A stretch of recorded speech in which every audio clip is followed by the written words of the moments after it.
નમસ્કાર મિત્રો। તો શું કોઈ એવું ઝાડ હોય છે કે જે પોતાના પાંદડાની અંદર વરસાદનું પાણી અથવા તો પછી કોઈ આપણે જે પાણી છાંટીએ એ પોતાના પાંદડાની અંદર સંગ્રહ કરી શકે? તો મિત્રો, આજના વિડીયોની અંદર હું તમને એક એવા ઝાડ વિશેની વાત કરીશ કે જે પોતાના જે પાન હોય છે, જે પાનની ડાળીઓ હોય છે, એની અંદર પાણીનો સંગ્રહ કરે છે। તો મિત્રો, આપ જે જોઈ રહ્યા છો એ સરસ મજાના મોર જેવા પંખવાળું આ ટ્રાવેલર્સ પામ છે। અને ટ્રાવેલર્સ પામ જે છે એ પોતાની જે ડાળીઓ હોય છે એની અંદર પાણીનો સંગ્રહ કરી રાખે છે। અને મિત્રો, ટ્રાવેલર્સ પામ એનું નામ એટલા માટે પડ્યું હતું કે જે ટ્રાવેલર્સ કહેવાય, એટલે કે મુસાફરો જેને કહેવામાં આવે છે, એ જ્યારે મુસાફરી કરવા જતા હતા ત્યારે આના જે પાન હોય એની અંદર કટ કરવામાં આવે તો આની અંદરથી ઘણું બધું પાણી નીકળતું હોય છે। અને મિત્રો, જે પાણી નીકળે છે એનો પીવા માટે ઉપયોગ કરતા હતા એવું કહેવામાં આવે છે। મિત્રો, આ બાબતે હું શ્યોર નથી, પણ ટ્રાવેલર્સ પામ એનું એટલા માટે જ નામ પડ્યું હતું। મિત્રો, જે ટ્રાવેલર્સ પામ જે છે એ મોટેભાગે અત્યારે લેન્ડસ્કેપ પર જે છે એ શો પ્લાન્ટ તરીકેનો ઉપયોગ કરતા હોય છે। આપ જોઈ શકો છો એમ આવી રીતે એનું પાન થતા હોય છે। મૂળ જેમ કળા કરે છે એમ એ જે છે એના પાન સેટ થતા હોય છે મોરની કળાની જેમ। એટલે મોર પામ પણ એને કહેવામાં આવે છે, ટ્રાવેલર્સ પામ પણ એને કહેવામાં આવે છે।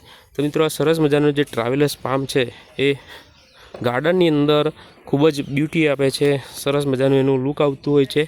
અને મિત્રો, એના જે પાન જે છે એ કેળના પાન જેવા થતા હોય છે, એટલે માટે મિત્રો એને બનાના પામ પણ કહેવામાં આવે છે। જ્યારે પવન આવે છે ત્યારે કંઈક આવી રીતે લહેરાતા હોય છે। મિત્રો, આ જે પામ છે એ મોટે ભાગે બીજમાંથી ઉગતા હોય છે। આપ જોઈ રહ્યા છો એ કેળાની લૂમ જેવું જે છે એ એના બીજ છે। મિત્રો, આ જે બીજ છે એને જો લગાવવામાં આવે તો એનામાંથી બીજા આપણે પ્લાન્ટ્સ પણ ઉગાડી શકીએ છીએ। તો મિત્રો, આનું મલ્ટિફિકેશન ખૂબ સરળ છે, કારણ કે એના બીજમાંથી ઉગે છે અને આવું કેળાની જેવું જ થતું હોય છે, એટલે એને બનાના પામ અથવા કેળ પામ પણ કહેવામાં આવે છે। મિત્રો, આ જે પામ છે એની જે બ્યુટી છે એ કંઈક અલગ જ પ્રકારની છે।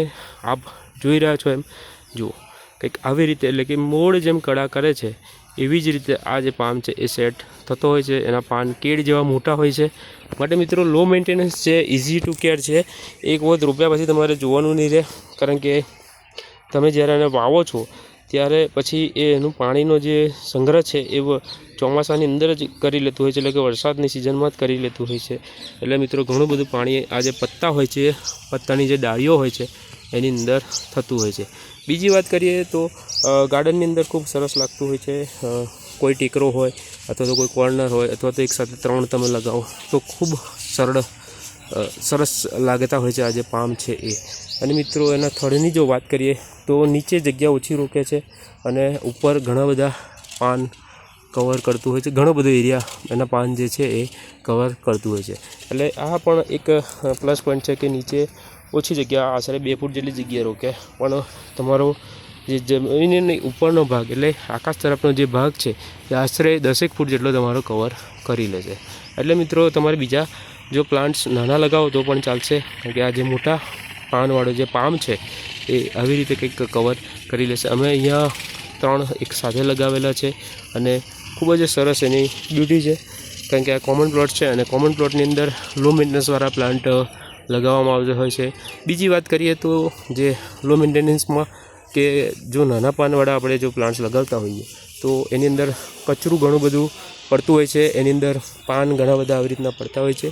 જ્યારે આ જે પામ છે એની અંદર પાન ખરવાની કોઈ ટેન્શન નથી। જ્યારે પણ એવું લાગે કે કોઈ પાન પીળું થયું છે તો અમે અત્યારે અહીંયાથી કટ કરેલું જ છે ઓલરેડી, એટલે તમે જોઈ શકો છો અહીંયાથી આપણે આવી રીતે કટ કરી લેવાનું રહેશે।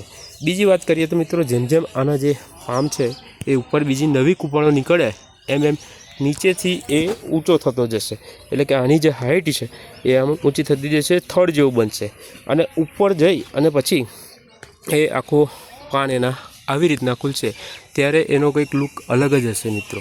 તો આ સરસ મજાનો ટ્રાવેલર્સ પામ છે। તમે આ જે પ્લાન્ટ છે એને ગમે ત્યાં ઉગાડી શકો છો, એનો મતલબ કે છાયામાં પણ ઉગાડી શકો છો અને તાપની અંદર પણ આ પ્લાન્ટ્સ છે એને ઉગાડી શકો છો।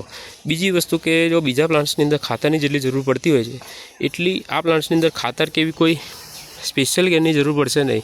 તમે જો આ પ્લાન્ટ્સ લગાવી દો છો એક વખત તો મિત્રો સરસ રીતે આ એની રીતે જ ગ્રો થતો રહે છે. બસ પાણી આપતા રહો, થતો રહેશે. આના જે સ્ટેપ છે જો આ છે એક સરળ એકદમ સેમ જે પરિકરથી આપણે માપ લેતા હોય એવી રીતના એના પત્તા સેટ થતા હોય છે. તો સરસ મજાનો આવો પ્લાન્ટ્સ તમે તમારા ગાર્ડનની અંદર ઉગાડી શકો છો.